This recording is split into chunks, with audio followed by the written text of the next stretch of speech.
السلام علیکم، میں ہوں عمرین اور آپ دیکھ رہے ہیں کشمیر پین ٹیلی ویژن کا ہفتہ وار جائزہ۔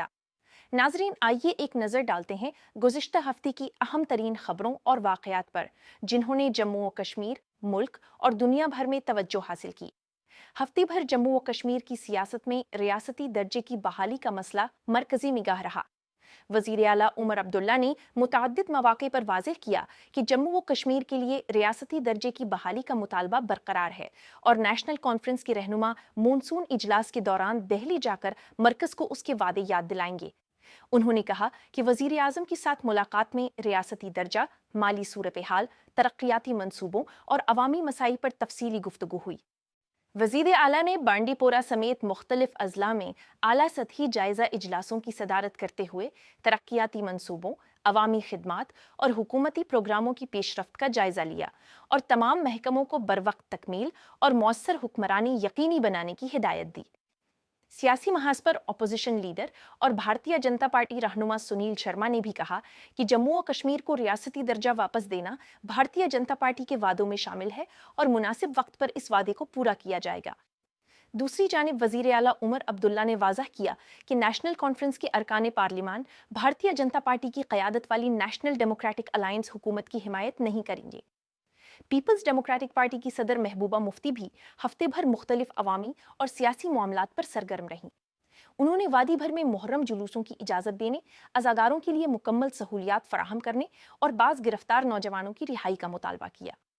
محبوبہ مفتی نے کشمیری عوام سے اپیل کی کہ وہ شری امر ناتھ یاترا کے زائرین کا محبت، احترام اور روایتی مہمان نوازی کے ساتھ استقبال کریں تاکہ کشمیر کی مثبت تصویر دنیا کے سامنے آئے۔ ہفتے کے اختتام پر انہوں نے ملک میں بڑھتی ہوئی نفرت انگیز تقاریر اور سماجی تقسیم پر بھی تشویش کا اظہار کیا۔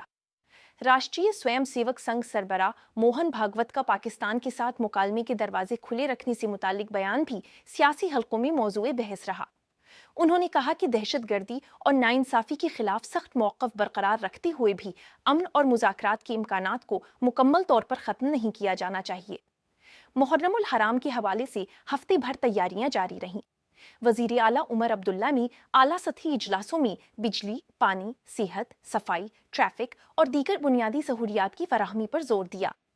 گرینڈ مفتی ناصر الاسلام کی جانب سے محرم الحرام کا چاند نظر آنے کے اعلان کے بعد نئے اسلامی سال کا آغاز ہوا اور وادی بھر میں مجالس اور عزاداری کے پروگرام شروع ہوئے۔ آل جموں و کشمیر شیعہ ایسوسی ایشن سمیت مختلف مذہبی تنظیموں نے بھی محرم کے آغاز کا اعلان کرتے ہوئے شہدائے کربلا کو خراج عقیدت پیش کیا۔ شری امرناتھ جی یاترا 2026 کی تیاریوں نے بھی ہفتے بھر خبروں میں نمایاں جگہ حاصل کی۔ مرکزی وزارت داخلہ کے سیکریٹری گووند موہن سری نگر پہنچے اور سیکیورٹی و انتظامی انتظامات کا جائزہ لیا۔ پولیس، فوج، انٹیلیجنس اداروں اور سول انتظامیہ نے یاترا روٹس پر سیکیورٹی گرڈ کو مزید مضبوط بنایا۔ حکومت نے مختلف محکموں کے 63 افسران کو عارضی طور پر کیمپ ڈائریکٹرز اور اضافی کیمپ ڈائریکٹرز کے طور پر تعینات کیا، جبکہ اننت ناگ پولیس نے یاترا روٹ پر وسیع پیمانے پر اینٹی سیبوٹاج آپریشنز اور حفاظتی مشقیں انجام دیں۔ صحت کے شعبے میں وزیر اعلیٰ عمر عبداللہ نے سری نگر میں مفت بریسٹ کینسر اسکریننگ سیوا پروگرام کا افتتاح کیا، جس کے تحت تقریباً 10,000 خواتین کو مفت اسکریننگ، آگاہی اور مشاورتی خدمات فراہم کی جائیں گی۔ اسی دوران چھٹا بل اور براری نمبل میں جدید سیوریج ٹریٹمنٹ منصوبوں کا سنگ بنیاد بھی رکھا گیا۔ صحت کے شعبے میں سب سے زیادہ توجہ حاصل کرنے والا معاملہ G M C Anant Nag کے کارڈیولوجی شعبے سے متعلق مبینہ پرائم منسٹر JAY صحت اسکیم بے ضابطگیوں کا تنازع رہا۔ عوامی حلقوں میں شفاف تحقیقات اور ذمہ داروں کے خلاف کارروائی کا مطالبہ کیا گیا۔ وزیر صحت سکینہ آئیتو نے تصدیق کی کہ معاملے کی تحقیقات جاری ہیں اور متعلقہ ڈاکٹر کو انکوائری مکمل ہونے تک معطل کر دیا گیا ہے۔ دوسری جانب کارڈیولوجسٹ ڈاکٹر سید مقبول نے الزامات کی تردید کرتے ہوئے کہا کہ معاملہ ابھی تحقیقات کے مرحلے میں ہے اور کسی نتیجے پر پہنچنے سے قبل مکمل انکوائری کا انتظار کیا جانا چاہیے۔ اسی معاملے کے تناظر میں طبی ماہرین نے ڈاکٹروں پر زور دیا کہ وہ آیوشمان بھارت صحت اسکیم کے تحت تمام طبی اور مالی ضوابط پر سختی سے عمل کریں۔ ادھر نجی اسپتالوں اور ڈائلسس مراکز نے زیر التوا ادائیگیوں کے باعث 1 جولائی سے آیوشمان بھارت صحت اسکیم سے علیحدگی کے فیصلے کا اعادہ کیا، جس سے ہزاروں مریضوں کے متاثر ہونے کا خدشہ ظاہر کیا جا رہا ہے۔ وزیر صحت سکینہ آیتو نے یقین دہانی کرائی کہ حکومت اس مسئلے کے حل کے لیے اقدامات کر رہی ہے۔ تعلیم کے شعبے میں نیٹ یو جی 2026 کے دوبارہ امتحان کی تیاریاں مرکزی توجہ رہیں۔ امتحان کی شفافیت یقینی بنانے کے لیے ملک بھر میں سخت انتظامات کیے گئے۔ وادی کشمیر کے 60 اسکولوں میں تدریسی سرگرمیاں معطل کی گئیں، جبکہ قومی ٹیسٹنگ ایجنسی نے طلبہ کو جعلی خبروں، افواہوں اور دھوکہ دہی سے ہوشیار رہنے کی ہدایت دی۔ امتحان سے قبل سیکیورٹی اور نگرانی کے خصوصی انتظامات بھی کیے گئے۔ مرکزی وزارت صحت نے ادویات کی فروخت سے متعلق قوانین میں ترمیم کرتے ہوئے کھانسی کی شربت سمیت کئی اقسام کے سیرپ بغیر ڈاکٹر کے نسخے کے فروخت کرنے پر پابندی عائد کر دی۔ حکومت کا کہنا ہے کہ اس اقدام کا مقصد مریضوں کی حفاظت اور ادویات کے معیار کو بہتر بنانا ہے۔ اس کے علاوہ 16 فکسڈ ڈوز کمبینیشن ادویات کی تیاری، فروخت اور تقسیم پر بھی پابندی لگا دی گئی۔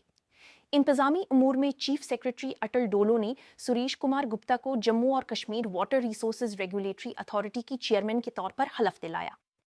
اسی دوران خواتین کے لیے محفوظ اور ہراسانی سے پاک ماحول یقینی بنانے کے لیے پوش ایکٹ کے نفاذ کا بھی جائزہ لیا گیا۔ ثقافت اور ادب کے میدان میں نوجوان کشمیری مصنفہ سارا بخشی کی دوسری کتاب مائی ایک نوز یورز کی رونمائی ہوئی، جسے ادبی حلقوں میں بھرپور پذیرائی حاصل ہوئی۔ اسی طرح معروف ادیب اشفاق گوہر زرگر کی کتاب سراج القلوب بھی سری نگر میں منعقدہ ایک تقریب میں جاری کی گئی۔ کشمیری پنڈت برادری سے متعلق سری نگر میں منعقدہ عالمی کنکلیو بھی نمایاں رہا۔ بھارت اور بیرون ملک سے آئے نمائندوں نے پراگاش قرارداد منظور کی، جس میں انصاف، باز آباد کاری، ثقافتی ورثے کے تحفظ اور کشمیری پنڈت برادری کی باوقار واپسی کے لیے جامع روڈ میپ پیش کیا گیا۔ نوجوانوں کے شعبے سے ایک انتہائی حوصلہ افزا خبر یہ رہی کہ گاندربل کے نوجوان محمد عبد الرحیم نے امریکہ کے ممتاز ادارے میساچوسٹس انسٹی ٹیوٹ آف ٹیکنالوجی یعنی MIT میں داخلہ حاصل کیا۔ مصنوعی ذہانت اور روبوٹکس کے شعبے میں ان کی کامیابیاں نوجوان نسل کے لیے باعث فخر قرار دی جا رہی ہیں۔ اقتصادی خبروں میں سونے کی قیمتوں میں نمایاں اضافہ دیکھنے میں آیا، جبکہ بھارت اور فرانس نے آئندہ 5 برسوں میں دو طرفہ تجارت کو دوگنا کرنے کا ہدف مقرر کیا۔ دونوں ممالک نے دفاع، مصنوعی ذہانت، سائبر سیکیورٹی اور دیگر شعبوں میں تعاون بڑھانے پر بھی اتفاق کیا۔ قومی سطح پر سپریم کورٹ نے آدھار کارڈ کو شہریت اور ووٹر اہلیت کے ثبوت کے طور پر استعمال کیے جانے سے متعلق ایک عرضی پر مرکز، ریاستوں اور مرکز کے زیر انتظام علاقوں سے جواب طلب کیا۔ وزیر دفاع راجناتھ سنگھ نے کہا کہ بھارت ایک امن پسند ملک ہے، لیکن اپنی سلامتی کے تحفظ کے لیے ہر قسم کے خطرے کا بھرپور جواب دینے کی صلاحیت رکھتا ہے۔ بین الاقوامی سطح پر وزیر اعظم نریندر مودی نے G7 اجلاس کے موقع پر متعدد عالمی رہنماؤں سے ملاقاتیں کیں، جبکہ سلوواکیہ نے اقوام متحدہ کی سلامتی کونسل میں بھارت کی مستقل رکنیت کی حمایت کا اعادہ کیا۔ ہفتے بھر امریکہ اور ایران کے درمیان مجوزہ امن معاہدہ عالمی توجہ کا مرکز بنا رہا۔ دونوں ممالک کے درمیان جنگ بندی میں توسیع، آبنائے ہرمز کو کھلا رکھنے اور خطے میں کشیدگی کم کرنے کے لیے مذاکرات جاری رہے، تاہم بعض معاملات پر مزید مشاورت اور تکنیکی مذاکرات کی ضرورت برقرار رہی۔ اس دوران مشرق وسطیٰ میں اسرائیل اور لبنان کے درمیان کشیدگی میں اضافے نے بھی عالمی برادری کی توجہ اپنی جانب مبذول کرائی۔ آخر میں موسم کا حال۔ محکمہ موسمیات نے جموں و کشمیر میں وقفے سے بارش، گرج چمک، تیز ہواؤں اور بعض مقامات پر ژالہ باری کی پیشگوئی کی۔ عوام کو ندی نالوں، حساس علاقوں اور خراب موسم کے دوران غیر ضروری سفر سے گریز کرنے کا مشورہ دیا گیا۔ ناظرین، یہ تھا کشمیر پین ٹیلی ویژن کا ہفتہ وار جائزہ۔ میں ہوں اموین، آپ سے اجازت چاہوں گی۔ اللہ حافظ۔